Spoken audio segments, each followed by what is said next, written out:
Taib, kita bagi dua cerita Nabi Allah Sulaiman ini. Kisah yang pertama, kisah Nabi Allah Sulaiman di masa ayahnya masih hidup, Nabi Allah Daud alaihi salam. Kemudian kisah yang kedua setelah wafatnya Nabi Daud. Bagaimana kisah dua fase ini? Ma'asyiral muslimin yang dimuliakan Allah Subhanahu wa taala. Al-Qur'an menyebut Sulaiman 16 kali di 6 surat. Pertama dalam surah Al-Baqarah, kedua dalam surah Al-An'am, ketiga dalam surah Al-Anbiya, keempat dalam surah An-Naml, kelima dalam surah As-Saba, dan keenam dalam surah Sad. Inilah surat-surat yang menceritakan tentang kisah Nabi Allah Sulaiman. Di dalam Al-Quranul Karim, Allah Subhanahu wa taala berfirman, wa warisa Sulaimanu Dawuda, dan Sulaiman mewarisi seluruh warisan Daud. Kalimat mewarisi bukan berarti warisan harta, karena Nabi SAW bersabda, nahnu ma'asyiral anbiya, kami para nabi, kata Nabi SAW, tidak pernah mewarisi harta. Ma tarakna sadaqah, apa yang kami tinggalkan itu adalah sedekah. Makanya Imam Muslim meriwayatkan tentang kisah Fatimah radhiyallahu anha bintu Nabi sallallahu alaihi wasallam saat wafatnya Nabi datang kepada Abu Bakar menuntut warisan dari ayahnya Nabi sallallahu alaihi wasallam. Tapi Abu Bakar menjelaskan tidak ada, karena Nabi sallallahu alaihi wasallam pernah bersabda, ma tarakna sadaqah, apapun yang kami tinggalkan dari harta itu semua sedekah. Dari situ Fatimah, bahasa kitanya agak dongkol dengan Abu Bakar sehingga tidak mau bicara sampai wafat. Ada yang mengatakan 4 bulan setelah Rasul meninggal, kemudian Fatimah meninggal. Ada yang mengatakan 6 bulan, tapi tidak lebih dari 6 bulan. Lah ketika itu Ali radhiyallahu anhu belum berbaiat kepada Abu Bakar selaku khalifah. Kemudian setelah Fatimah meninggal dikuburkan, malam-malam dikuburkannya, Abu Bakar tidak dikasih tahu. Karena juga ada perasaan tidak senang Ali kepada Abu Bakar, bukan masalah kekhilafahan, tetapi masalah waris. Jadi Ali radhiyallahu anhu setelah itu mendatangi Abu Bakar, kemudian mengemukakan ketidaksukaannya. Kenapa dia menzalimi ahli bait, kok tidak dibagikan warisan Nabi? Maka Abu Bakar tetap mengatakan bahwa Nabi tidak mewarisi, walaupun ada harta tidak bisa diwarisi oleh ahli warisnya, karena seluruh harta Nabi, baik yang ada di Fadak atau yang ada di Khaybar gitu ya, atau bagian khumus dari ghanimah, itu semua jadi sedekah. Abu Bakar tetap berpegang dengan sabda Nabi SAW, baru Ali paham. Setelah itu kemudian Ali berbaiat kepada Abu Bakar di tengah-tengah manusia, dan manusia pun senang karena Ali sudah akur lagi dengan Abu Bakar. Lah dari hadis yang dikeluarkan Muslim ini menunjukkan bahwa tidak ada satupun Nabi yang mewarisi harta kepada ahli warisnya. Lalu apa kalimat wa warisa Sulaiman Daud di sini? Sulaiman mewarisi hartanya Nabi Daud? Bukan. Maksudnya Sulaiman mewarisi kerajaan dan juga kenabian, bukan harta. Sebab kalau kita membaca kitab-kitab ahli kitab dari perjanjian lama, Nabi Daud itu anaknya bukan Sulaiman saja, istrinya banyak. Tahu berapa istrinya Daud? 300 itu istrinya. Kemudian selirnya 700. Anaknya banyak, tidak mungkin kemudian hartanya dikasih satu orang namanya Sulaiman saja kan. Ini menurut versi mereka seperti itu. Jumlah istrinya Nabi Daud 300, kemudian selirnya sampai 700. Antum berapa? 1, cukuplah 1 saja. Jadi yang diwariskan di sini adalah kerajaan dan juga kenabian. Dan inilah keutamaan Nabi Allah Sulaiman di antara seluruh para nabi Bani Israel, karena hanya ada 2 nabi, saya ulangi, yang mendapatkan 2 keutamaan yang tidak dimiliki Bani Israel atau nabi-nabi Bani Israel atau raja-raja Bani Israel. Sebab Bani Israel itu kalau jadi raja, raja saja, kalau jadi nabi, nabi saja. Tetapi Nabi Allah Sulaiman ini menggabungkan dua-duanya seperti ayahnya Daud, raja plus nabi. Itulah keutamaannya Nabi Allah Sulaiman alaihi salatu wassalam. Jadi di sini Sulaiman mewarisi kerajaan dan juga kenabian, bukan harta. Karena Allah Subhanahu wa taala memberikan kepada Sulaiman jauh lebih kaya dibandingkan ayahnya. Makanya ayahnya tidak disebut raja penguasa dunia, yang disebut justru Sulaiman. Di antara 4 raja penguasa dunia adalah Sulaiman, Dzulqarnain, Namrud, Bukhtun Nasr, dan kelak di akhir zaman Al-Mahdi Al-Muntadhar, Imam Mahdi yang ditunggu-tunggu kaum muslimin. Nabi Allah Sulaiman alaihi salatu wassalam meminta kepada Allah Subhanahu wa taala untuk dicerdaskan. Dan harusnya kita juga sama, meminta kepada Allah Subhanahu wa taala untuk diberikan pengetahuan. Makanya Nabi SAW selalu berdoa, Rabbi zidni ilma, ya Allah tambahkan pengetahuan kepada. Itu Nabi yang jelas-jelas dapat wahyu saja masih minta ditambah ilmu, apalagi kita. Disebutkan dalam hadis Abdullah ibn Amr ibn As radhiyallahu an, ketika Sulaiman selesai membangun Masjidil Aqsa, ingat, bukan membangun dari pondasinya, karena Masjidil Aqsa juga sudah dibangun oleh Nabi Yakub sebelumnya. Jadi ketika Nabi Ibrahim dan juga Ismail membangun Masjidil Haram, maka Nabi Yakub membangun Masjidil Aqsa. Jarak antara Yakub kepada Sulaiman itu jauh, jauh sekali, ratusan tahun pun gitu ya. Sehingga kemudian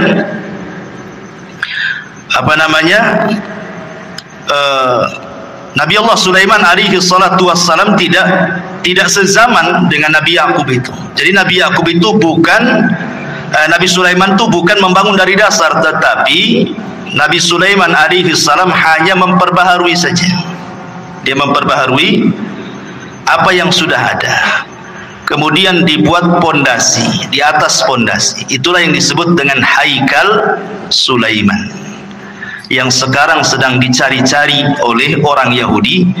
Haikal itu, bagi orang Yahudi yakin kalau seandainya Haikal itu maksudnya pondasi yang dibangun di atas pondasi Masjidil Aqsa sebelumnya itu didapati hari ini, maka mereka akan merobohkan Aqsa, kemudian akan membangun Masjidil Aqsa sesuai dengan Haikal Sulaiman menurut mereka. Kalau itu terjadi, katanya, itulah tanda kemenangan orang-orang Yahudi, karena di situ ketika mereka membangun Masjidil Aqsa sesuai dengan Haikal Sulaiman, maka mereka berkeyakinan akan muncul Matius mereka, penolong mereka. Menurut kita maksudnya adalah Dajjal, tapi Dajjal menurut orang-orang Yahudi itu bagi mereka Matius, penolong mereka. Makanya ketika Dajjal muncul di akhir zaman, apa yang terjadi? Diikuti oleh 70.000 Yahudi Asfahan. Jadi Dajjal itu ditunggu-tunggu oleh mereka, gitu ya. Baik. Nah, ketika selesai membangun Masjidil Aqsa, Nabi Sulaiman berdoa dengan 3 doa. Doa yang pertama, kata Nabi Allah Sulaiman alaihi salatu wassalam, sa'alallaha hukman yusadifu hukmahu wa mulkan la yanbaghi li ahadin min ba'di.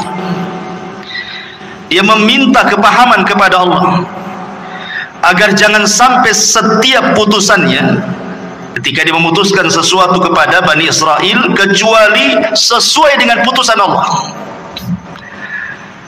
Kemudian yang kedua, dia meminta kepada Allah Subhanahu wa taala agar kekuasaan yang dianugerahkan oleh Allah kepada Sulaiman jangan dimiliki siapapun setelahnya. Hanya Sulaiman saja yang punya. Makanya Nabi SAW ketika sedang sholat, kemudian diganggu oleh jin, syaitan, kemudian ditangkap, kemudian dicekik, maka Rasul merasakan dingin air liur daripada jin syaitan ini. Kemudian Rasul mengatakan, kalau seandainya aku tidak ingat doa Sulaiman, wa mulkan la yambagi li ahadin min ba'di, kekuasaan yang tidak boleh dimiliki siapapun, sudah kuikat jin itu di tiang masjid supaya dilihat manusia dan dijadikan mainan, kata Rasul. Artinya dari sini bahwa Nabi Allah Sulaiman alaihi salatu wassalam meminta kepahaman kepada Allah agar jangan sampai putusannya salah. Jangan sampai putusannya salah, kalau bisa sesuai dengan putusan Allah Subhanahu wa taala. Makanya Allah kabulkan keinginan Sulaiman. Allah berikan Sulaiman berbagai macam mukjizat yang luar biasa. Nanti kita jelaskan. Baik, kita akan cerita fase di mana Nabi Sulaiman masih bersama ayahnya Nabi Allah Daud alaihi salatu wassalam berdasarkan Al-Quran dan hadis-hadis yang sahih saja. Adapun kalau ada kisah-kisah Israiliyat itu hanya sekedar pelezat cerita saja, nggak perlu diyakini, nggak perlu didustakan, ya nggak perlu dibenarkan, ya sebagai pelengkap saja. Ma'asyiral muslimin yang dimuliakan Allah Subhanahu wa taala. Suatu ketika ada satu kisah dari dua wanita yang dua-duanya itu punya bayi. Dua wanita ini sedang mandi ceritanya. Kemudian bayinya diletakkan di samping pemandian. Rupanya ada serigala.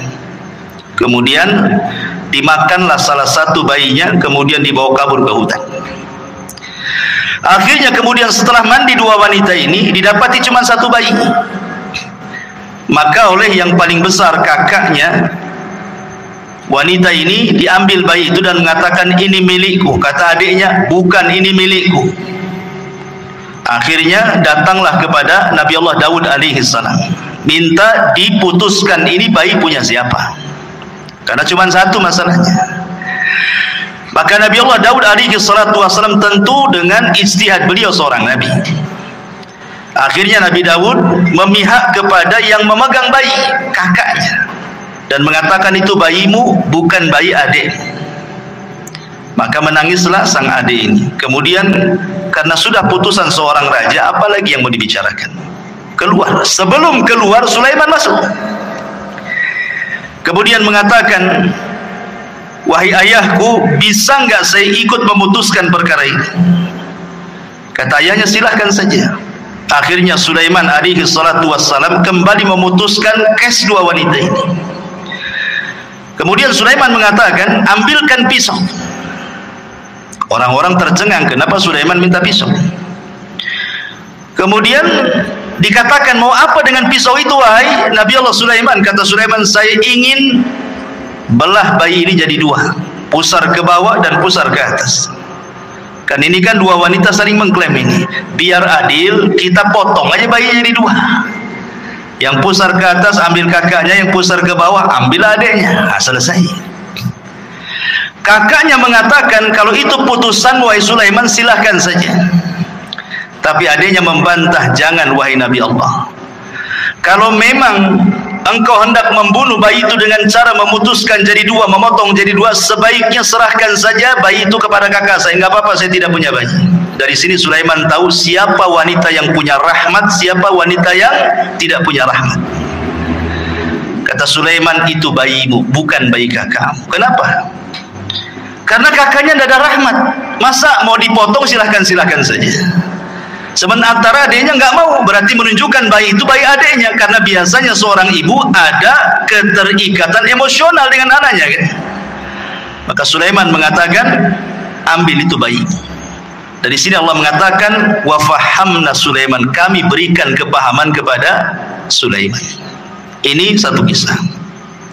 Kisah yang kedua,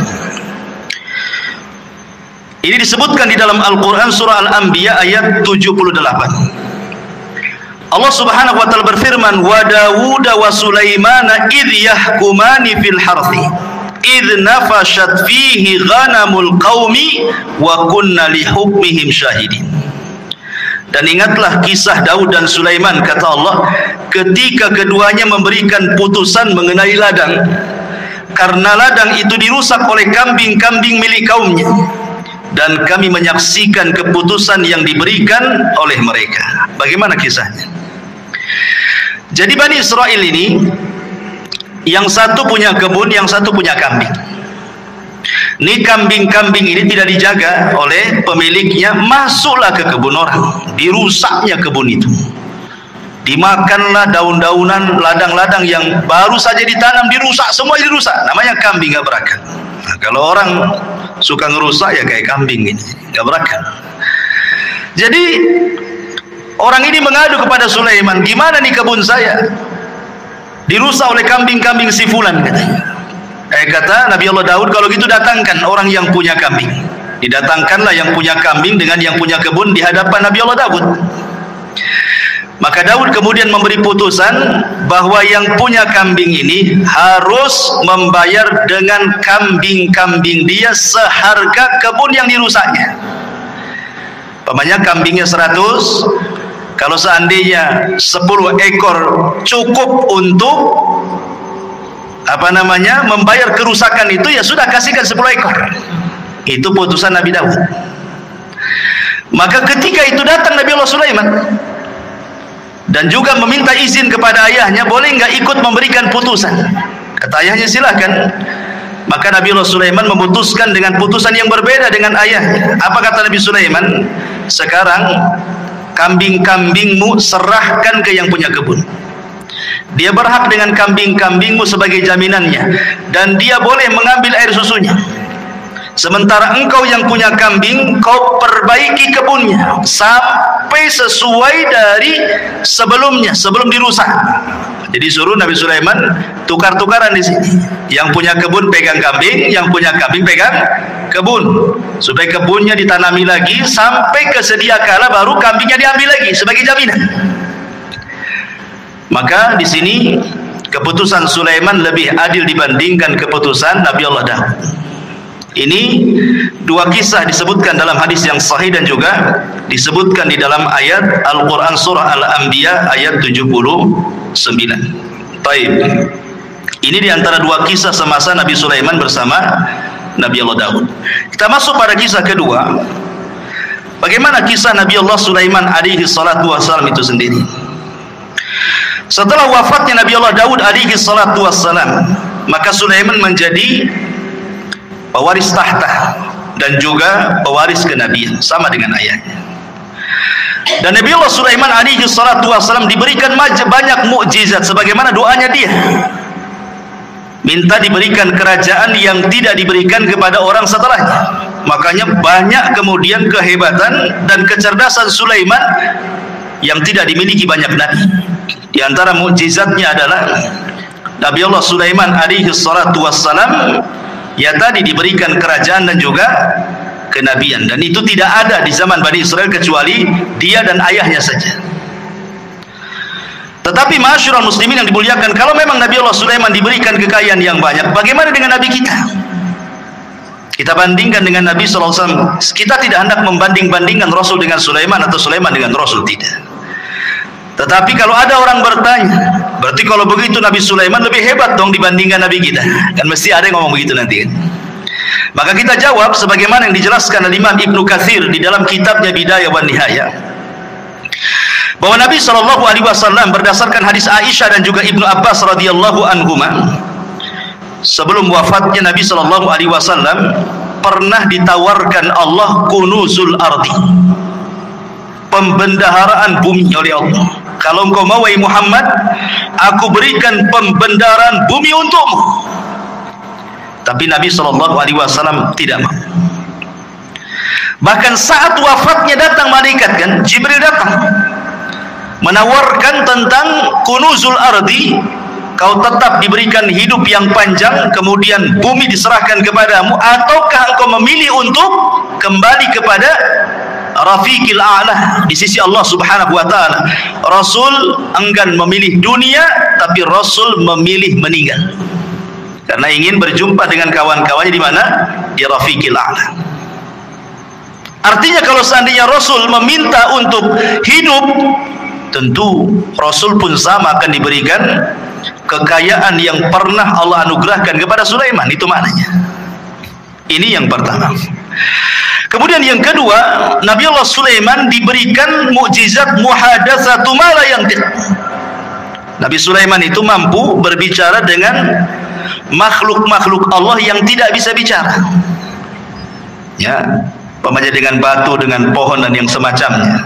Itu Sulaiman paham dengan bahasa-bahasa mereka. Maka ini pun sama juga dengan Nabi SAW.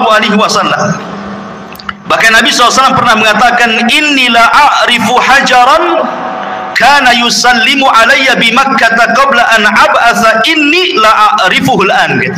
Apa kata Rasul? Sebelum Rasul SAW diangkat jadi Nabi, Rasul itu pernah kemudian lewat di sebuah tempat di Mekah. Rupanya ada yang mengucapkan salam, Assalamualaikum ya Muhammad. Tapi Rasul melihat ke samping, tak ada pula orang.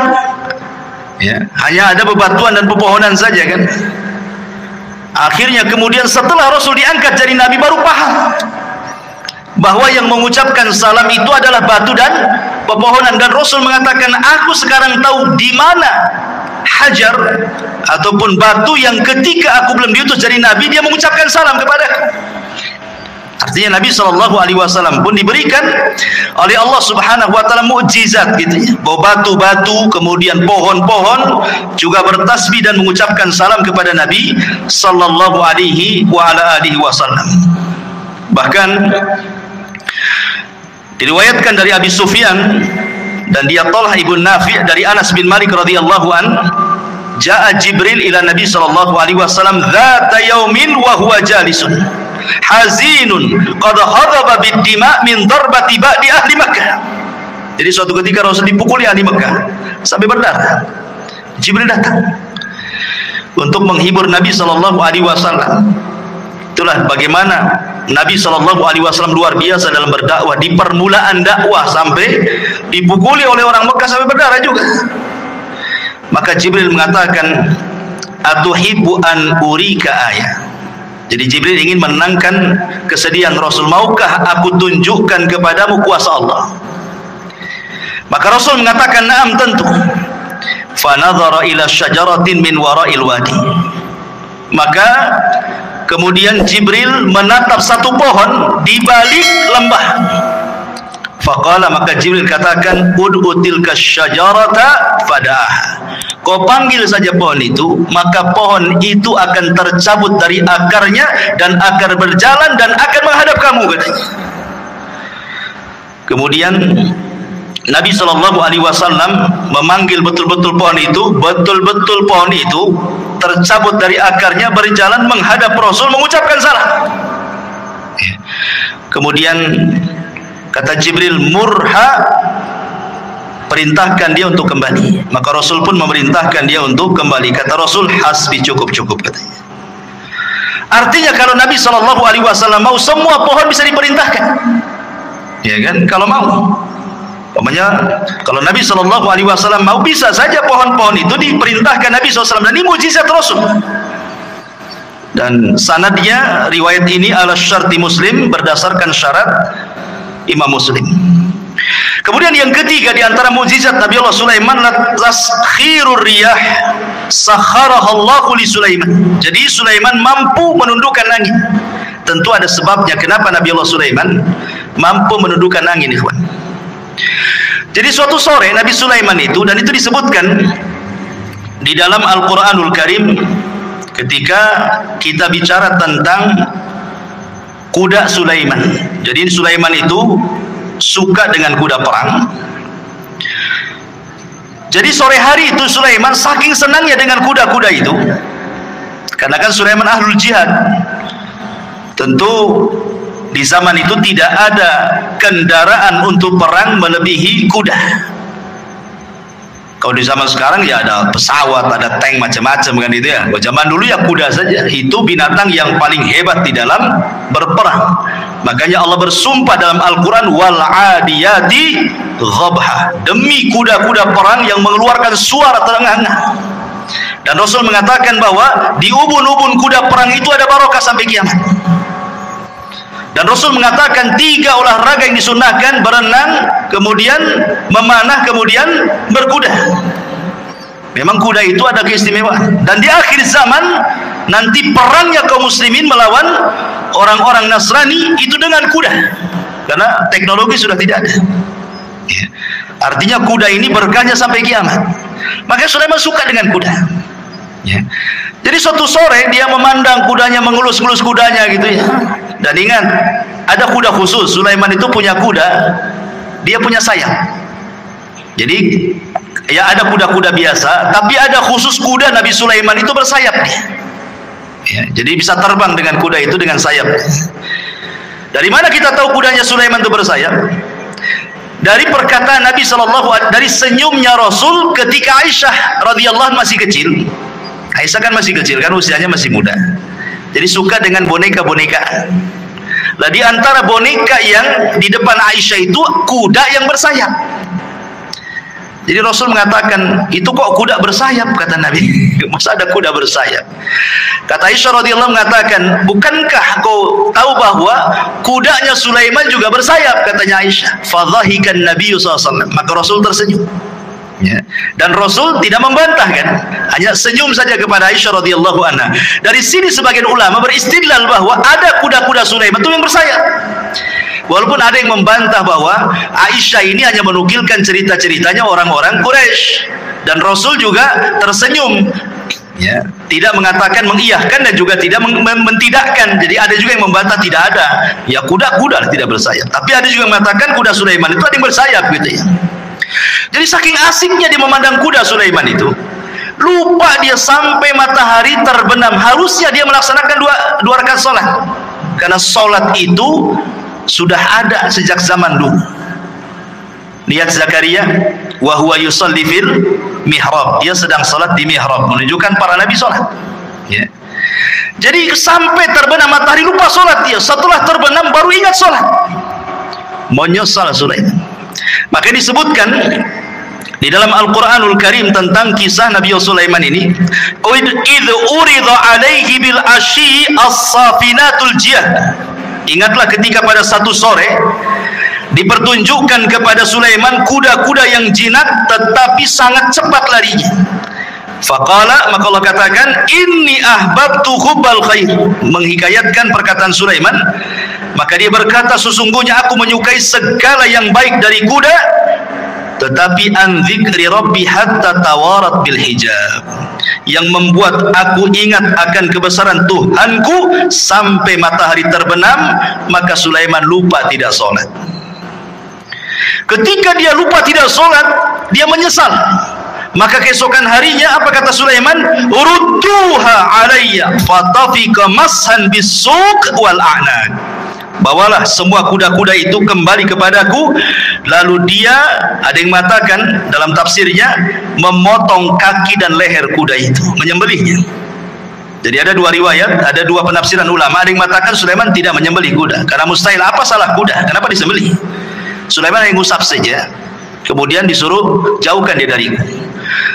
Tapi Allahu a'lam, pendapat yang masyhur dari kalangan ahli tafsir, Sulaiman betul-betul menyembelih kuda itu kemudian disedekahkan. Ikhwan, kuda Nabi Allah Sulaiman menurut keterangan Bani Israel itu, Israiliyat itu bukan satu dua kuda. Ya, ribuan kuda disembelih dan disedekahkan kepada Bani Israel, fuqara Bani Israel. Nah, setelah kemudian Nabi Allah Sulaiman menyembelih kuda-kuda itu karena terlalaikan dari sholat, maka kaidah dalam Islam apa? Man taraka syai'an lillahi awadallahu khairan minhu. Siapa yang meninggalkan sesuatu karena Allah, Allah ganti dengan yang lebih baik.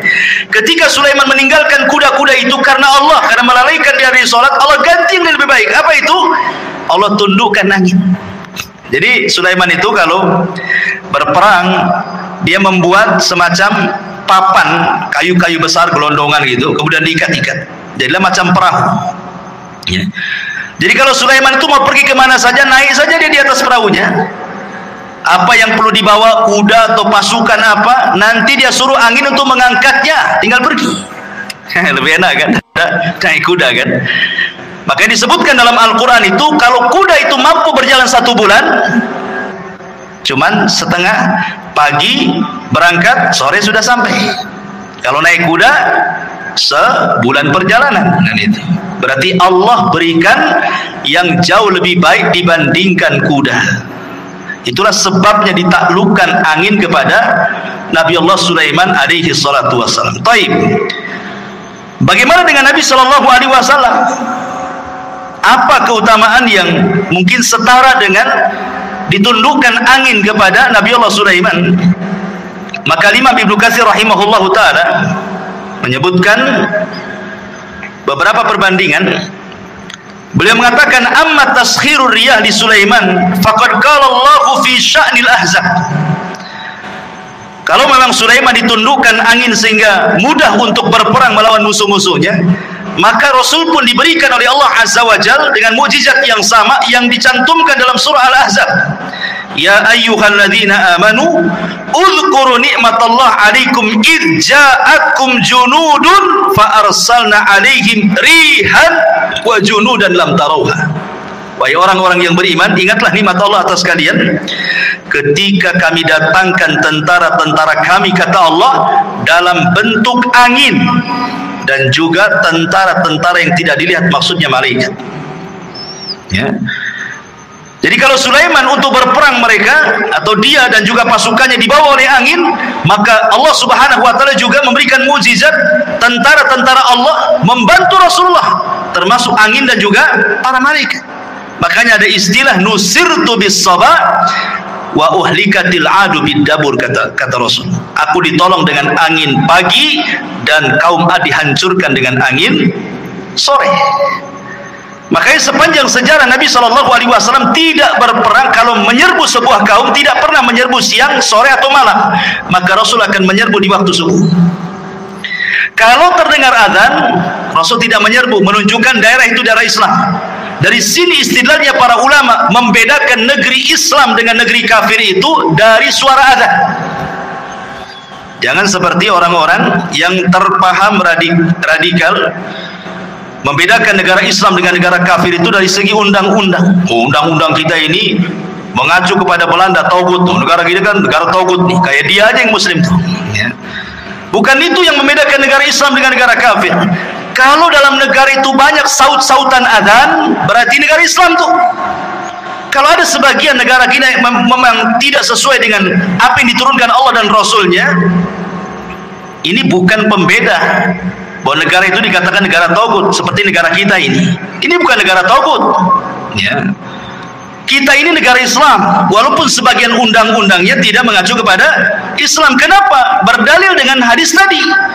Kalau Nabi SAW mendengar suara adzan, Rasul tidak menyerang, Rasul pulang.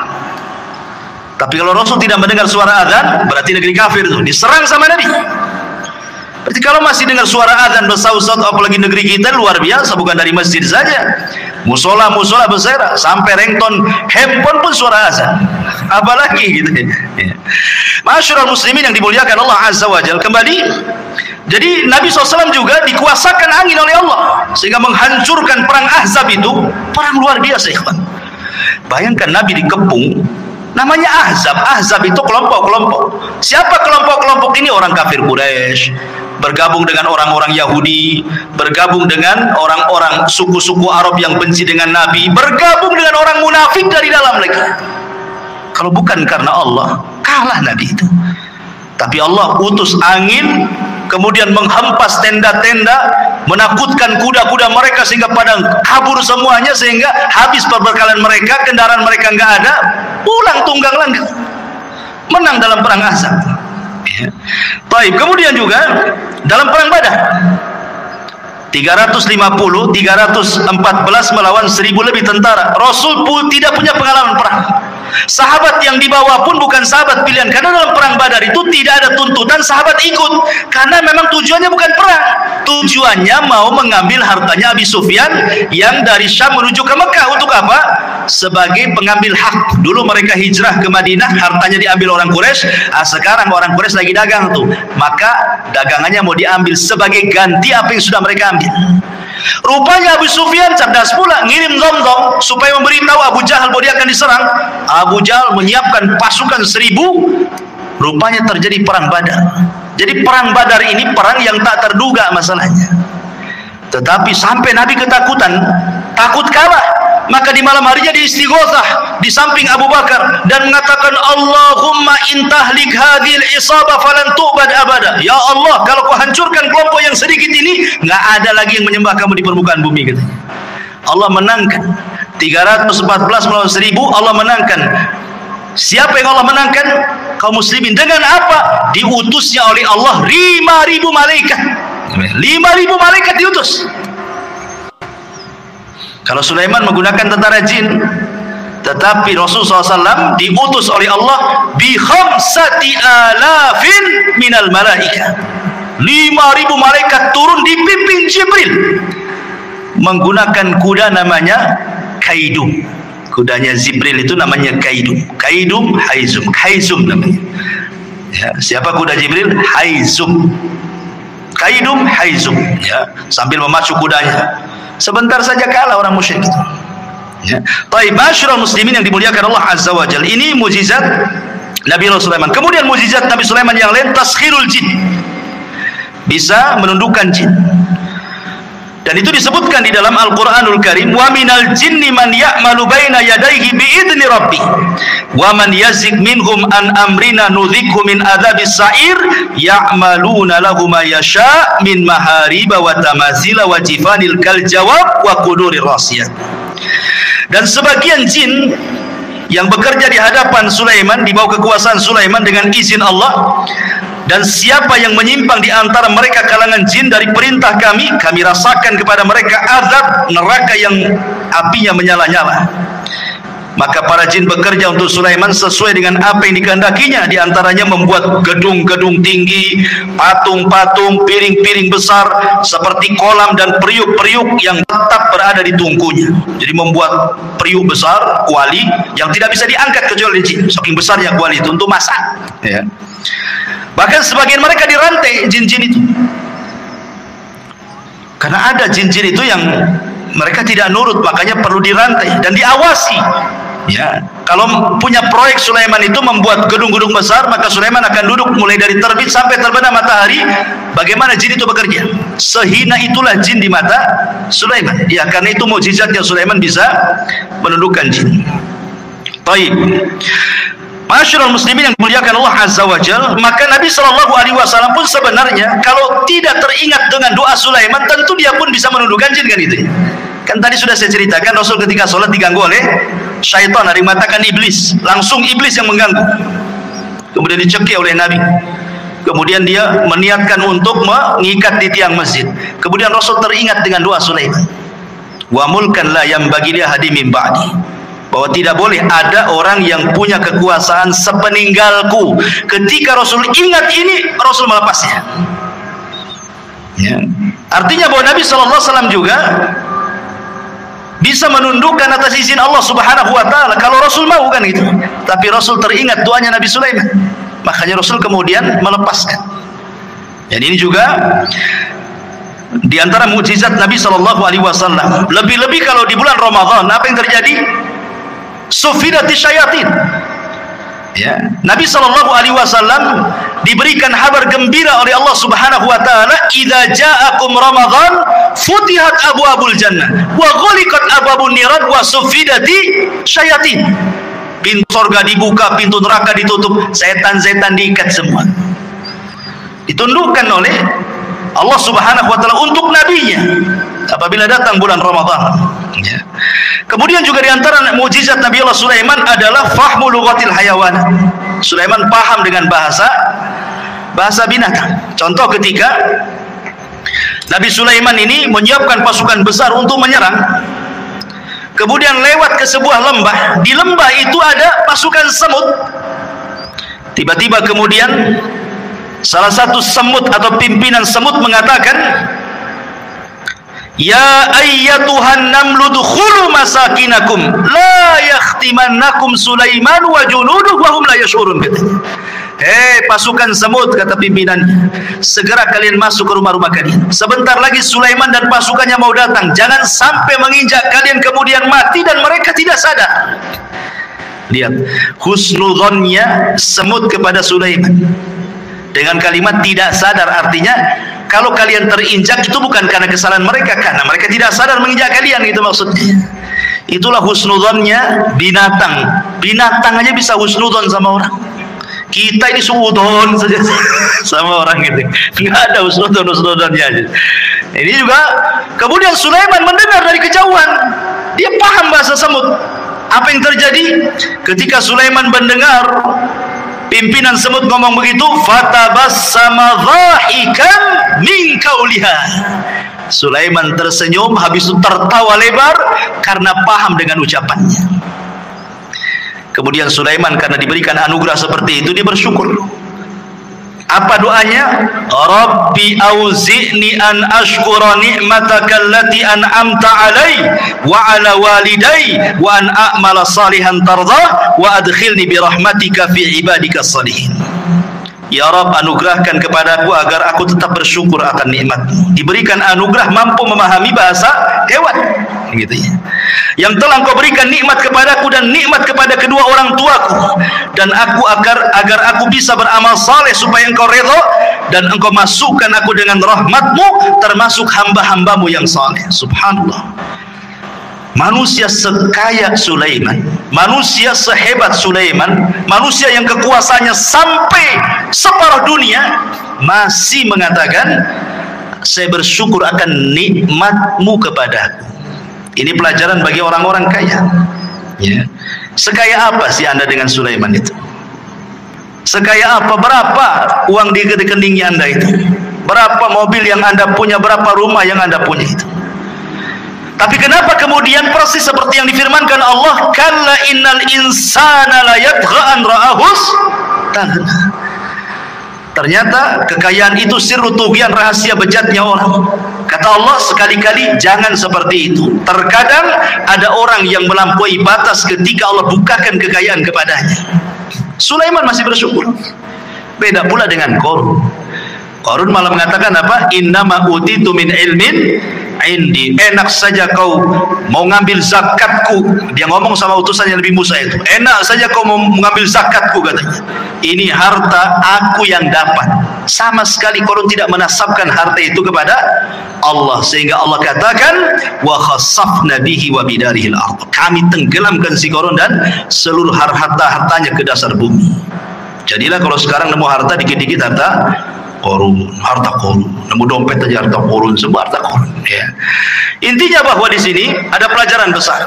Kemudian juga Sulaiman mengajarkan akhlak. Bagaimana dia tersenyum kepada semut, ya. Dan senyum itu bagian daripada akhlak yang sangat murah tetapi besar nilainya, besar pengaruhnya, ikhwan. Apalah susahnya senyum coba? Senyum itu tidak susah, tapi pengaruhnya besar. Senyum itu jauh lebih berpengaruh dibandingkan ngomong, ya. Karena biasanya orang yang suka senyum itu langsung disukai orang. Beda dengan orang yang jarang senyum gitu kan, susah orang suka. Tapi orang yang suka senyum, ya manis senyumnya karena orang suka senyum. Beda kalau orang jarang senyum, sekali senyum pahit tuh biasanya. Nah, ini senyum ngapain nih? Jangan-jangan mau pinjam uang pun katanya kan. Artinya bahwa sebagaimana ulama mengatakan akhlak itu terbagi tiga, dari leher ke atas, kedua tangan, dan dari atas kepala ke bawah kan. Itu akhlak namanya. Dari leher ke atas di situ ada mata. Orang yang jarang melotot kalau ngomong berarti punya akhlak.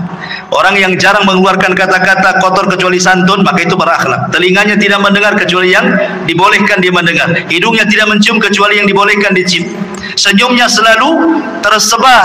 Itu akhlak namanya, ya. Kemudian kedua tangan mudah membantu orang. Kemudian dari badan ke atas, ketika kita bicara dengan orang, kita berhadap-hadapan. Jangan badan kita ngadap kemana, orang pula ngadap ke kita. Mentang-mentang dia kaya, pejabat, kemudian nggak direken ngomong apa sebelah itu. Dia ngadap sana, orang ngadap sini kan itu. Nggak berakhlak badannya. Ya.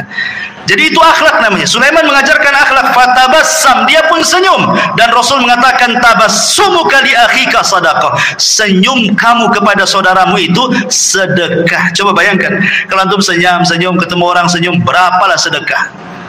Mungkin antum bakhil mengeluarkan uang, ya. Gantilah uang itu dengan senyum, kan enak. Tapi kalau tengok kotak infak jangan senyum. Nggak penuh-penuh nanti. Maksudnya kalau ketemu orang gitu ya. Baik. Kembali bahwa Nabi Allah Sulaiman alaihi salatu wassalam mampu paham dengan bahasa binatang. Sekarang bagaimana dengan Nabi sallallahu alaihi wasallam? Al-Imam Ibnu Katsir mengatakan, "Wa laqad utiya Muhammadun sallallahu alaihi wasallam misla dzalik wa aktsar minhu." Rasul pun diberikan hal yang sama, bahkan lebih banyak dibandingkan Sulaiman, kata Imam Ibnu Katsir.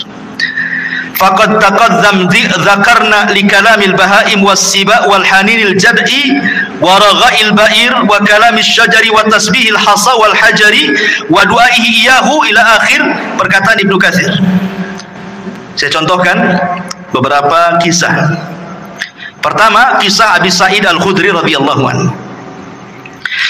Jadi ceritanya Abu Sa'id Al-Khudri ini menceritakan, jadi ada seorang penggembala, tiba-tiba datang serigala.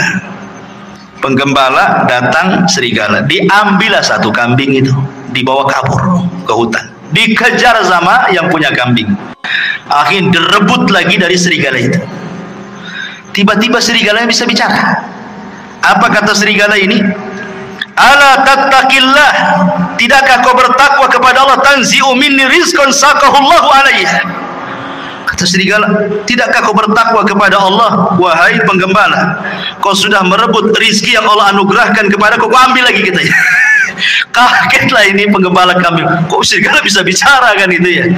Ini aneh ini serigala ini, kok bisa bicara gitu. Kalau sekarang kan tengok di punggungnya ada baterainya enggak? Gitu, berarti robot itu ya. Nah, kemudian orang ini mengatakan, ya ajibah, dzambun yukallimuni kalamal insi. Saking herannya penggembala ini mengatakan, kok kamu bisa bicara seperti manusia katanya. Maka serigala ini mengatakan, ana ukhbiruka bi'ajabi min dzalik. Kata serigala, nggak perlu heran.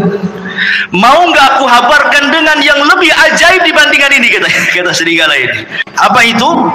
Kata serigala ini, Muhammadun sallallahu alaihi wasallam bi Yathrib yukhbirun nas bi anba'i ma qad sabaq.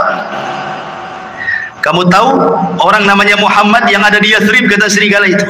Dia lebih hebat dibandingkan aku. Dia mampu berbicara tentang habar-habar yang sudah berlalu dari kalangan para nabi, Qarun, Fir'aun dan yang lainnya, atau yang akan datang hari kiamat macam-macam. Aku tidak bisa, kata serigala.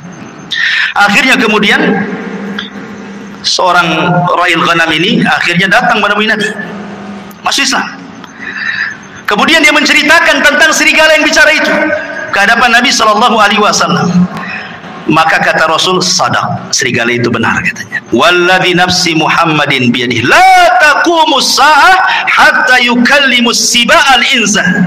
Tidak akan tegak kiamat, kata Rasul, sampai ada binatang yang bicara dengan manusia. Itulah kamu katanya. Kan itu ya.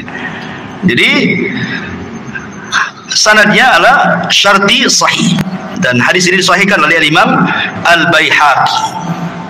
Lihat, serigala ini mengakui apa? Kehebatan Nabi, ya, dan dia bisa bicara ya.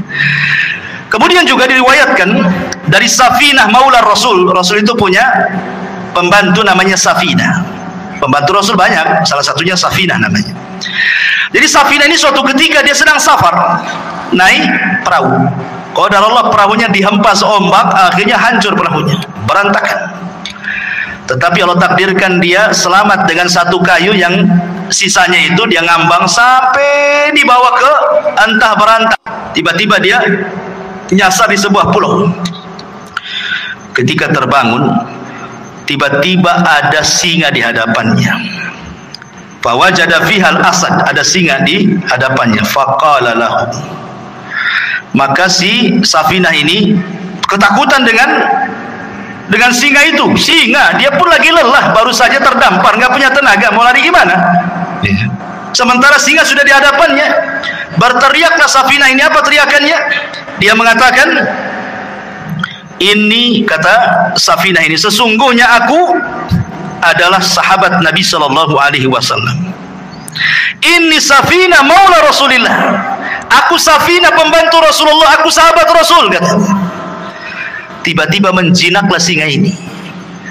Kemudian fadharaba mangkibi, tiba-tiba kakinya singa menepuk bahunya dia, seolah-olah ngajak pergi. Maka akhirnya ketika melihat jinak, maka hilanglah ketakutan Safinah, akhirnya mengikuti singa ini kemana arahnya. Rupanya singa ini kemudian mengarahkan ke jalan pulang. Sebelum pulang, katanya Safinah menceritakan, seolah-olah dia melambai-lambai yuwaddiuni, seolah-olah ingin berpisah, ya, selamat pergi gitu kan. Subhanallah. Kemudian hal ini disampaikan kepada Nabi Sallallahu Alaihi Wasallam. Lihat, binatang disebut saya pembantu Nabi, langsung jinak. Nah, luar biasa itu. Kan nggak menghadap Nabi. Nabinya di mana? Safinah yang beritahu, saya ini pembantu Nabi. Tadinya singa yang garam jadi lunak gitu.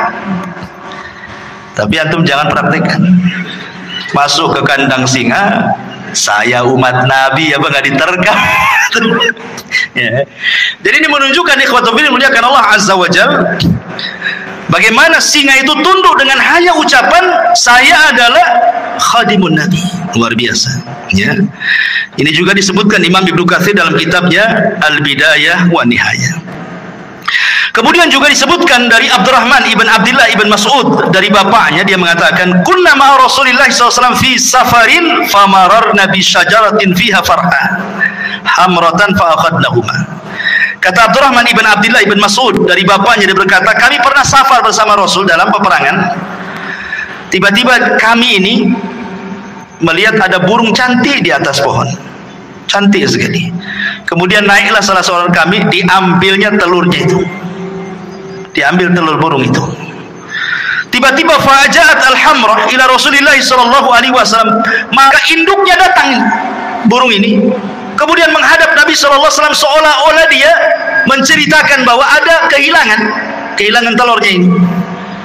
Maka Nabi SAW langsung membariskan pasukan dan mengatakan, man faja'a hadza bi farhaiha, siapa yang menyakiti anak burung ini, katanya. Oh, Rasul tahu gitu ya. Ya. Rasul kan tidak tahu. Yang nggak tahu apa? Burung.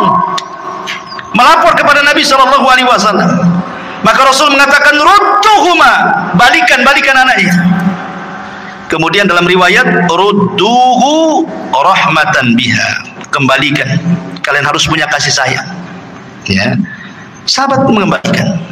Artinya bahwa kalau Nabi SAW juga diberikan oleh Allah Subhanahu wa Ta'ala mujizat yang sama, paham dengan bahasa binatang, sampai Imam Ahmad meriwayatkan dari musnadnya kisah tentang Anas bin Malik radhiyallahu anhu, bahwa suatu ketika Anas bin Malik radhiyallahu anhu masuk bersama Rasul di haid min haidil Ansar, di ganggang kota Ansar, kota Madinah. Ya. Apa yang terjadi? Kata Anas bin Malik radhiyallahu anhu, tiba-tiba datang seekor ghanamun fasajadat lahu. Tiba-tiba lari seekor kambing, sujud pula di hadapan Nabi. Sahabat nengok, kok ada kambing sujud di hadapan Nabi gitu ya.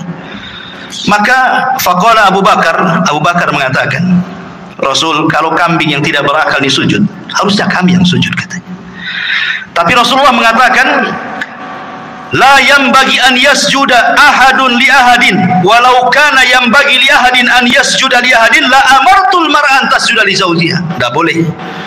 Kalau Allah perintahkan aku untuk merintahkan kalian sujud di antara kalian, maka yang pertama kali aku peruntukkan sujud bukan kalian kepadaku, tapi seorang istri sujud kepada suaminya, karena besarnya haknya. Tetapi aku tidak diperintahkan untuk itu. Ada yang mengatakan hadisnya lemah, tetapi ada yang sahih yang dikeluarkan Musnad Imam Ahmad juga tentang kisah unta yang mengejar Rasul. Tiba-tiba Rasul sedang naik keledai bersama Jabir, disusul sama unta itu. Setelah untanya di depan, tiba-tiba ia buruk sujud di hadapan Rasul. Kemudian Rasul turun, dilihatnya unta itu nangis, diusap air matanya. Kemudian Rasul entah berbincang-bincang apa dengan unta, sahabat tidak tahu. Tiba-tiba Rasul berdiri, berteriak, "Man sahib hadzal jamal?" Siapa pemilik unta ini? Tiba-tiba ja'a fatan minal ansar, datang anak muda dari Ansar, "Ana ya Rasul, saya Rasul." Maka Rasul marah dan mengatakan, "Afala tattaqillah fi hadhil bahimati allati malakakallahu iyyak." Tidakkah kau bertakwa kepada Allah? Allah sudah kuasakan unta kepadamu. Kenapa engkau tidak merawatnya? Innaka tuji'uhu wa tut'ibu. Kau hanya membuat unta sakit dan engkau membuat unta lapar. Kau hanya bisa mempekerjakan saja, tidak bisa mensejahterakan. Rasul paham juga dengan bahasa unta.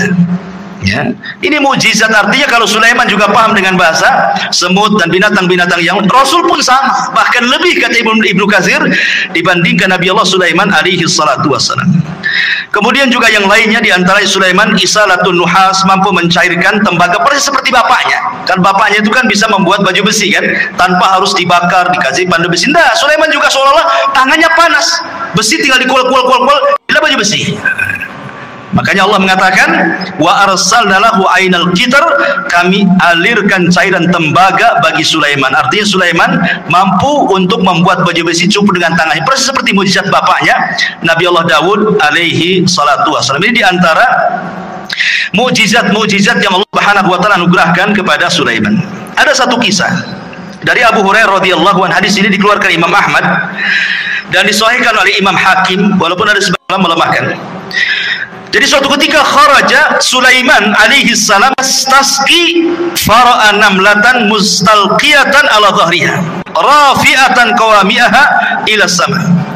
Taqulu Allahumma inna khalqun min khalqik laisa bina ghaniyun an suqiyak faqala irji'u faqad suqitum bida'wati ghairikum.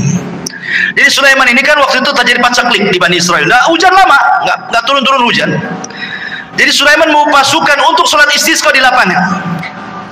Tiba-tiba kemudian Sulaiman melihat ada semut sedang terlentang menghadap ke langit. Dan Sulaiman mendengar doanya semut itu. Apa doa semut ini? Ya Allah, aku ini adalah hamba dari hamba. Tidak ada yang lebih kaya darimu, maka hujani kami. Tiba-tiba ketika semut selesai doa, hujan tuh. Ya. Maka Sulaiman mengatakan kepada pasukannya, irji'u, pulang. Ya, cukup sudah, ada yang meminta hujan selain dari kalian. Ya. Kemudian Al-Hafidh Ibnu Hajar menyebutkan dalam Al-Talkhis bahwa Al-Imam Ad-Daruqutni Hakim juga mengeluarkan hadis dari Abu Hurairah tanpa menyebutkan Sulaiman. Jadi ada seorang nabi, tetapi riwayat ini walaupun lemah memperkuat bahwa yang berdoa kisah ini adalah kisah Sulaiman, karena ada riwayat walaupun lemah bahwa yang dimaksud nabi ini adalah Nabi Sulaiman. Tapi ada riwayat yang sahih tapi tidak disebutkan siapa namanya. Adapun riwayat yang menyebutkan adanya Sulaiman dilemahkan para ulama. Tapi yang jelas bahwa lihat bagaimana di sini faedahnya. Ternyata Allah Subhanahu wa taala terkadang mengabulkan doa sebelum kita minta. Itu syahidnya di sini. Orang-orang ini kan belum istisqa. Kenapa hujan? Rupanya orang lain yang minta. Dari sini menunjukkan bahwa Allah itu karim. Bukan Bang Karim ya, karim. Artinya karim itu pemurah. Ya. Dia bisa mengabulkan hamba-hambanya sebelum diminta. Dan itu bentuk malunya Allah Azza wa Jalla. Karena di antara sifat Allah itu adalah Hayyun Karim. Allah itu zat yang maha pemalu dan juga pemurah. Lah bentuk pemalunya Allah Subhanahu wa taala adalah Allah pantang apabila ada seorang hamba mengangkat kedua tangannya kemudian dibiarkan kosong tidak diberi. Allah pantang itu. Idza rafa'a 'abdun yadayhi ila sama faqala ya rabbi an yaruddahuma sifra, kata Rasul. Kalau ada seorang hamba mengangkat begini kemudian mengatakan ya Rabb, kemudian tidak diberi, oh tidak, pasti diberi orang itu. Atau terkadang belum dia berdoa sudah dikabulkan. Belum dia berdoa sudah dikabulkan. Subhanallah. Ya. Taib. Kemudian kisah Nabi Allah Sulaiman alaihi salatu wasallam bersama burung hudhud. Ini menariknya karena disebutkan di dalam surah An-Naml. Ma'asyiral muslimin yang dimuliakan Allah Azza wa Jalla. Jadi suatu ketika Nabi Sulaiman ini sedang mempersiapkan pasukan. Pasukan besar, bayangkan pasukan Sulaiman ini, jin, manusia, binatang, kemudian di atasnya burung terbang, jadi nggak pernah terkena sengatan matahari. Sulaiman itu senantiasa dinaungi oleh burung-burung, jadi kemana saja, mau di padang pasir, mau di mana, nggak kepanasan kan, karena burung di atasnya masalahnya kan itu. Jadi suatu ketika mempersiapkan barisan itu, Hudhud pula tak ada di situ. Mana Hudhud? Dan burung Hudhud itu adalah muhandis Sulaiman. Disebutkan dalam sejarah Israiliyat bahwa dia itu muhandis, seorang insinyur. Jadi Hudhud yang diceritain ini seorang insinyur. Jadi terkadang nih Sulaiman nih kalau mau berangkat ke sebuah tempat, maka yang mengekar dari atas langit itu burung Hudhud. Entah di depan ada jurang, entah di depan ada air, ada sungai, ada laut, nanti dikasih tahu tuh. Ya, karena Sulaiman tidak tahu yang gaib, ya kan? Jadi besar sekali memang jasanya Hudhud itu kan. Makanya ketika tidak ada, Sulaiman marah. Kemana Hudhud ini? Awas saja kata Sulaiman kan? Ngancam Sulaiman. Kalau dia datang dan tidak membawa alasan, la u'adzibannahu adzaban syadidan aw la adzbahannahu aw la ya'tiyani bisultanin mubin kata. Kalau dia datang tidak bawa alasan, kusiksa dengan siksa yang berat, atau kusembelih dia, atau kumaafkan kalau bawa alasan gitu. Ternyata famakatha ghaira ba'id. Ternyata Hudhud sudah datang. Dari mana coba Hudhud itu? Rupanya Hudhud dari Yaman. Sulaiman di mana? Di Palestina. Sebegitu cepatnya itu terbangnya Hudhud itu. Satu di Palestina, satu di Yaman. Cemana terbangnya itu? Menunjukkan Hudhud ini berikan kemampuan oleh Allah kan gitu. Kemudian melapor, aku punya alasan kenapa aku tidak ada, kata Hudhud. Apa kata Hudhud? Dia mengatakan, inni wajadtu faqala ahattu bima lam tuhid bihi wajituka bi min saba'in binaba'in yakin inni wajadtu imra'atan tamlikuhum wa utiyat min kulli syai'in wa laha arsyun azim, katanya. Wahai Sulaiman, wahai rajaku, tunggu dulu ya. Aku punya pengetahuan yang kau tidak punya. Ini menunjukkan Sulaiman tidak tahu yang gaib. Kalau dia tahu yang gaib, tentu tidak akan ancam-ngancam Hudhud ya. Jadi Nabi itu tidak tahu yang gaib. Hatta Sulaiman yang banyak mujizatnya sekalipun tidak tahu yang gaib. Buktinya Hudhud mengatakan, aku punya ilmu yang kau tidak punya, katanya. Dan di sini menunjukkan tawadhu'nya seorang Sulaiman, raja besar, penguasa dunia, masih mendengarkan alasan. Enggak diktator dia. Kalau diktator main cincang aja lah kan gitu ya. Didengerin tawadhu Sulaiman. Kalau punya alasan ngomong bahasa kita ya kan. Dia mengatakan begini, wahai Sulaiman, aku baru terbang ke Yaman. Aku temui di Yaman ada kerajaan besar. Rupanya yang memimpin seorang ratu, katanya. Itu kerajaan luar biasa, katanya. Memuji kerajaan itu. Masalahnya, kata Hudhud, mereka ini wajadtuha wa qaumaha yasjuduna lisyamsi min dunillah wa zayyana lahumus syaitanu a'malahum fasaddahum anis sabil fahum la yahtadun. Tapi sayang wahai Nabi Allah, dia dan kaumnya menyembah matahari, bukan Allah yang disembah. Dan setan sudah menyesatkan mereka, menghalangi jalan Allah, dan mereka tidak dapat petunjuk, katanya. Subhanallah. Hudhud membawa risalah apa? Risalah tauhid, menunjukkan bahwa semua hewan tidak suka kesyirikan. Kalau anda tahu, semua hewan tidak suka kesyirikan. Orang yang melakukan kesyirikan itu dibenci hewan. Lihat Hudhud di sini. Dia menyampaikan soal kesyirikannya kerajaan Ratu Balqis itu. Ya, jadi kalau ada orang yang melakukan kesyirikan, bukan kita ahli tauhid saja yang tidak suka, burung pun tidak suka. Ini Hudhud itu tidak suka dengan orang yang nyembah selain Allah ini. Kemudian diceritakan alasannya, setan sudah menghiasi mereka sehingga mereka tersedari Allah. Dari sini menunjukkan bahwa kesesatan apapun, kata Hudhud, pasti sutradaranya setan. Kalau ada orang nyimpang, orang sesat gitu ya, berarti dalangnya setan tuh di belakangnya itu. Hudhud ngasih tahu tuh sama kita ya. Akhirnya kemudian Sulaiman ya nggak begitu percaya saja. Namanya habar itu bisa ya bisa tidak kan gitu. Makanya Sulaiman akhirnya gini saja, kita lihat asadaqta am kunta minal kadibin. Kita lihat beritamu, apakah engkau termasuk orang dusta ataukah benar beritamu itu. Jangan asal cerita saja, bawa bukti, katanya. Nih aku akan tulis surat, bawa surat itu ke ratu yang ada di sana. Akhirnya ditulis Lah tulisannya salah satunya apa? Bismillahirrahmanirrahim. Jadi pertama yang menulis Bismillahirrahmanirrahim itu Nabi Sulaiman. Sebelum Nabi kita, Nabi Sulaiman sudah menulis Bismillahirrahmanirrahim min Sulaiman, dari Sulaiman. Itu sejarah awal Bismillah itu. Ketika Ratu Balqis sedang duduk-duduk, datang si Hudud itu ngasih surat. Dibaca surat itu, kagetnya bukan kepala. Ya. Habis itu kemudian dia kumpulkan tokoh besar-pembesarnya Ratu Balqis ini. Kemudian Ratu Balqis mengatakan, qalat ayyuhal mala inni ulqiya ilayya kitabun karim. Telah sampai kepadaku surat yang karim. Lihat, Ratu Balqis menghargai surat itu. Dia tahu karena isi surat itu dari seorang nabi. Ya. Kemudian Ratu Balqis mengatakan, ya ayyuhal mala aftuni fi amri ma kuntu qati'ata amran hatta tashhadun. Sekarang bagaimana pendapat kalian? Ini raja maunya kita masuk Islam, kalau tidak dia serbu kita katanya. Kata raja-raja ini, kata para pembesarnya, tunggu dulu hai ratu, nahnu ulu quwwatin wa ulu ba'sin syadid wal amru ilaiki fangduri madza ta'muri. Tenang, kita ini kerajaan besar, tentara kita kuat, kita hadapi sajalah katanya. Tapi putusan tetap kepadamu, nurut kepada Ratu Balqis. Ratu Balqis orang berakal, makanya dia mengatakan kepada para pembesarnya, ingat, innal muluk idza dakhulu qaryatan afsaduha wa ja'alu a'izzata ahlaha adillata wa kadzalika yaf'alun. Ingat, siapapun negerinya, manapun negerinya, kalau sudah diserang musuh, pasti orang mulia akan jadi hina, nanti jadi tawanan, ya, nanti akan dibunuh, nanti anaknya, ibunya jadi yatim, menjanda, macam-macam lah kan gitu. Ini bahaya, ndak usah lah kayak gitu. Gini sajalah kata Ratu Balqis, dia kan ngaku nabi. Gimana kalau seandainya kita kirim hadiah banyak-banyak saja? Kita lihat kata Ratu Balqis, kalau memang dia seorang nabi, pasti dia akan tidak akan menerima hadiah ini. Tapi kalau dia raja yang haus kekuasaan, pasti diterima.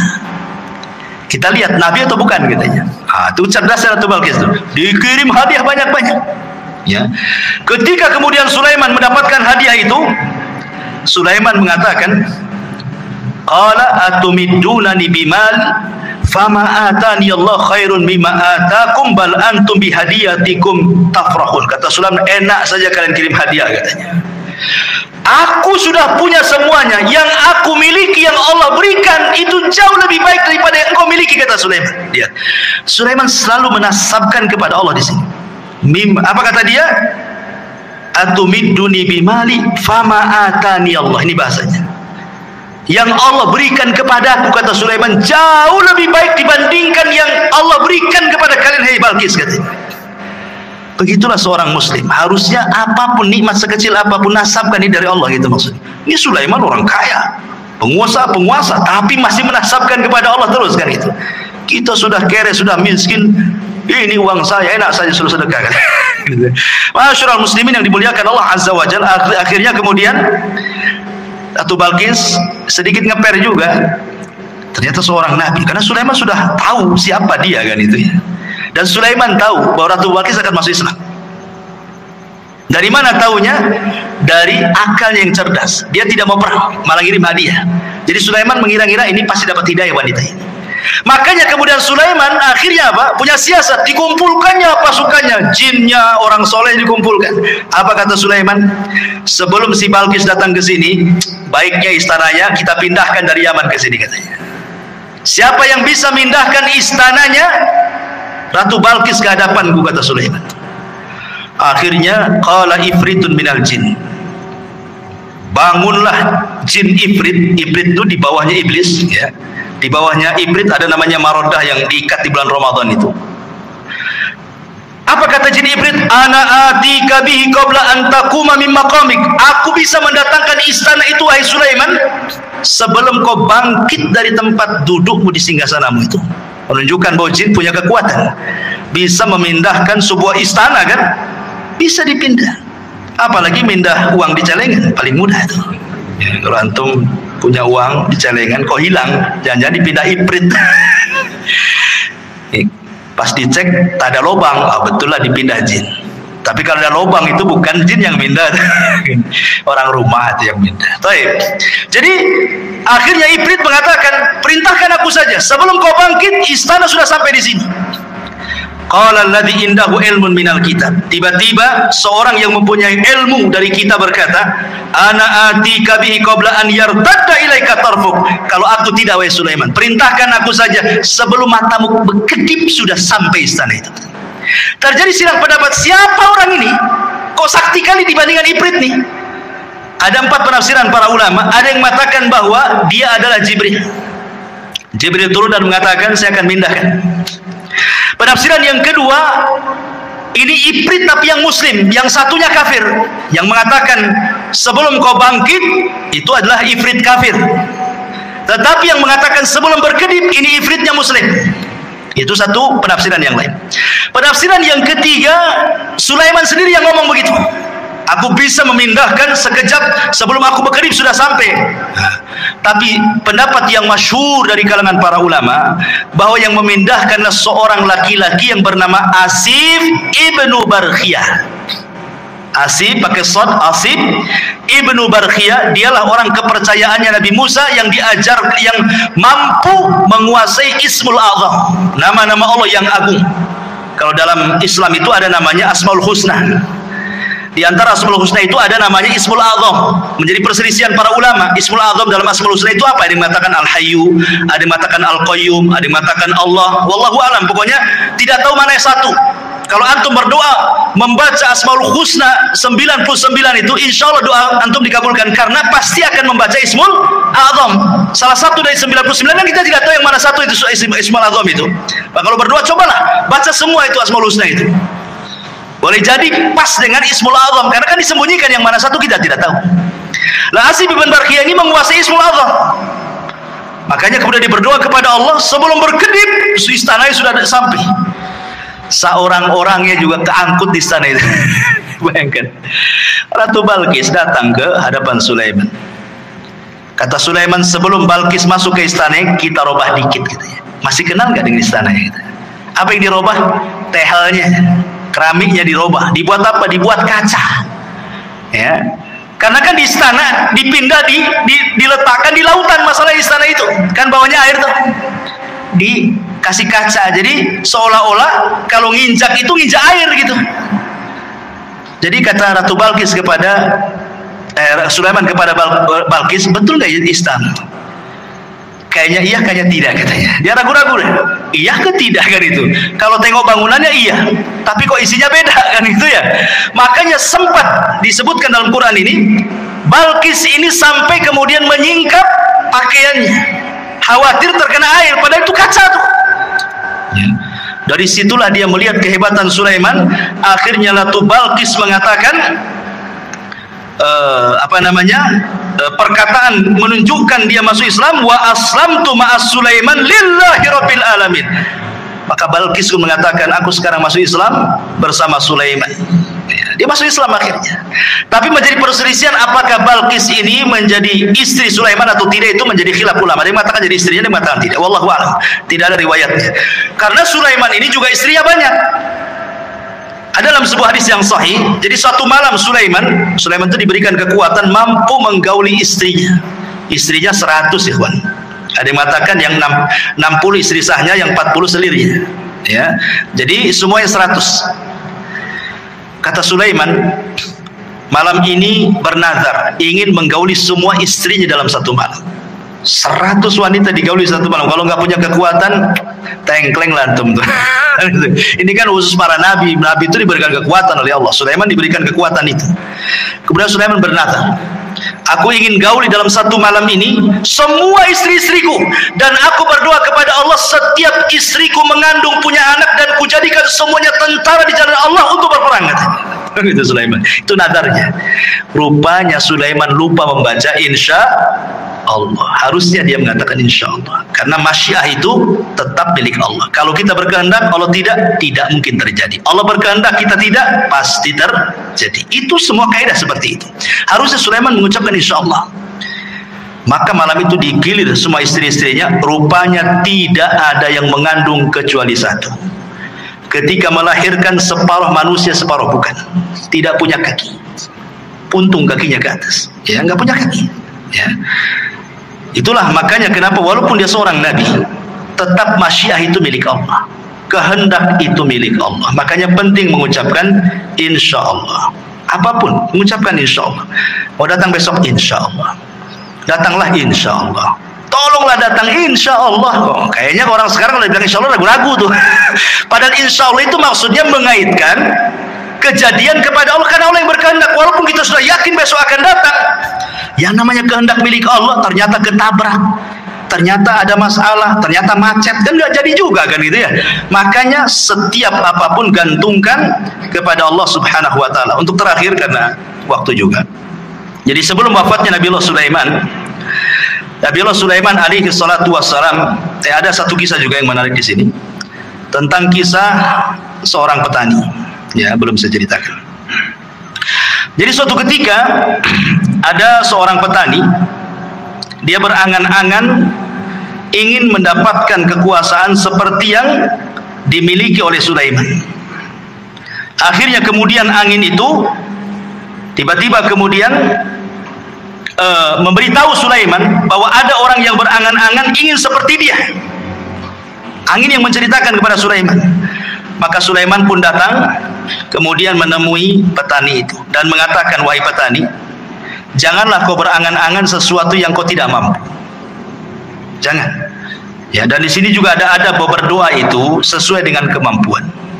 Jangan berdoa kepada Allah meminta sesuatu yang mustahil antum dapat. Walaupun kita tahu bahwa bagi Allah tidak ada yang mustahil, tapi kan kita melihat kenyataan. Ya, pemanya antum ini hanya kerja ya gaji mungkin pas-pasan, serabutan, tukang bangunan ke ojek online atau apa gitu kan. Berdoa, ya Allah, jadikan aku presiden, pemanya kan. Buatkan aku istana besar. Ya mustahil juga. Bagi Allah tidak mustahil, tapi kan kita tahu kemampuan kan. Ya, seperti orang ini kan meminta kepada Allah supaya diberikan seperti yang diberikan kepada Sulaiman kan. Maka Sulaiman mengatakan, janganlah meminta sesuatu kecuali yang engkau mampu. Kata Sulaiman, demi Allah, tasbihnya engkau satu kali, la tasbihatun wahidatun, kata Sulaiman, khairun minad dunya wa ma fiha. Kau cukup bertasbih, subhanallah, itu lebih baik dibandingkan dunia dan isinya, kata Sulaiman. Subhanallah ya, keistimewaan tasbih ya, subhanallah. Baik, jadi sebelum wafatnya Sulaiman tadi saya sudah jelaskan, Sulaiman membangun Masjidil Aqsa. Kemudian berdoa kepada Allah Subhanahu wa taala dengan 3 doa. Ya, salah satunya doanya apa? Supaya Sulaiman diberikan hukum yang tidak menyelisih hukum Allah. Yang kedua, agar kerajaannya yang sudah dikuasai jangan diberikan kepada orang yang setelahnya. Yang ketiga, siapapun yang datang ke Masjidil Aqsa tidak berniat kecuali untuk sholat, keluar seperti bayi yang dilahirkan tidak punya dosa. Kata Rasulullah, adapun yang 2 sudah dikabulkan. Adapun yang ketiga, aku hanya mengharap Allah mengabulkannya. Kenapa? Karena Rasul sudah sholat di Baitul Maqdis ketika Isra Mi'raj. Kan itu ya. Dia ingin dikabulkan yang ketiganya. Dan yang terakhir, kisah wafatnya Sulaiman. Jadi ketika Nabi Allah Sulaiman alaihi salatu wassalam mendekati ajalnya, dia meminta kepada Allah Subhanahu wa taala agar kewafatannya Nabi Sulaiman ini jangan sampai diketahui bangsa jin yang sedang bekerja. Karena memang walaupun demikian kan yang bekerja kepada Sulaiman bukan jin muslim saja, jin kafir banyak. Dan mereka harus ditunggu. Makanya Nabi Sulaiman itu kalau menunggu jin-jin kafir sedang bekerja itu mulai dari terbit matahari berdiri di singgasananya sampai terbenam matahari. Jadi betul-betul mereka diawasi terus 24 jam. Jadi suatu ketika Sulaiman ini sedang memegang tongkat. Kemudian Allah takdirkan datang malaikat maut mencabut nyawa Nabi Allah Sulaiman. Lama Sulaiman itu tidak dijelaskan dalam sejarah berapa lama dia duduk di singgasananya sambil bertelekan kepada tongkatnya gitu. Ya, sambil tongkat. Jadi yang menjadikan jasad Sulaiman tidak jatuh karena ada tongkat yang dipegangnya. Entah berapa lama, wallahu alam, tidak dijelaskan, Quran tidak menjelaskan, hadis juga tidak menjelaskan gitu. Yang jelas tiba-tiba tongkat itu dikerumuni oleh rayap, kemudian memakan tongkat itu sedikit demi sedikit. Akhirnya kemudian tongkat itu pun patah, lemah, hancur, Sulaiman terguling. Ketika Sulaiman terguling, maka jin-jin mengatakan, kalaulah kami tahu yang gaib Sulaiman itu sudah mati, tentu kami tidak dihinakan seperti ini. Dari sini menunjukkan bahwa jin tidak tahu yang gaib. Ya. Lah ketika Sulaiman meninggal dunia, ingat ketika di zaman Nabi Sulaiman itu kan banyak dunia perdukunan ya. Sebelum Sulaiman diutus itu kan dunia perdukunan di mana-mana. Ya. Makanya Allah utus Sulaiman untuk memberantas dunia perdukunan. Makanya diutus Asif ibn Barkhiyah tadi untuk mengambil semua buku-buku dukun-dukun itu. Kemudian diancam dukun-dukun kalau masih melakukan praktek perdukunan dibunuh. Maka tidak ada berani satupun dukun yang melakukan praktek perdukunan. Mereka diminta tobat dan mentauhidkan Allah. Kemudian buku-bukunya disimpan oleh Asif ibn Barkhiyah di sebuah kotak dan itu diletakkan di bawah singgasana Sulaiman. Sulaiman pernah ngancam, siapa yang mengambil buku sihir ini, kalau dia manusia, aku bunuh dia. Kalau dia dari kalangan jin, terbakarlah dia. Ketika Sulaiman meninggal dunia, jin tidak bisa mendekati karena terkena sumpahnya Sulaiman. Kalau diambil sama dia kan terbakar. Akhirnya kemudian mereka merayu, ada dua orang, namanya Harut dan Marut. Ada yang mengatakan Harut Marut itu manusia, ada juga yang mengatakan Harut Marut itu malaikat, ada yang mengatakan Harut Marut itu setan. Macam-macam lah penafsiran ulama. Ya. Tapi yang jelas bahwa akhirnya diambillah oleh Harut dan Marut ini, kemudian diajarkan kepada manusia. Harut Marut sudah mengatakan ini tidak boleh diajarkan kepada kalian. Kalau kalian bisa belajar ini bisa kufur masalahnya. Sehingga ada sebagian orang Yahudi tidak mau belajar, tapi ada juga yang tetap belajar. Akhirnya kemudian tersebarlah kesyirikan sihir kembali setelah Sulaiman wafat. Ya. Lah jin ini, iblis ini yang kemudian menghasut orang-orang untuk mengambil buku sihir di bawah singgasana Sulaiman, mengatakan, kalian tahu nggak kenapa Sulaiman bisa menundukkan angin, bisa menundukkan ini itu macam-macam? Dia itu punya sihir. Kalau kalian tidak percaya, tolong di bawah singgasananya ada buku-bukunya. Kalau kalian ingin seperti Sulaiman, ambil pelajari katanya. Dari sinilah muncul keyakinan Yahudi bahwa Sulaiman itu bukan nabi, tetapi tukang sihir.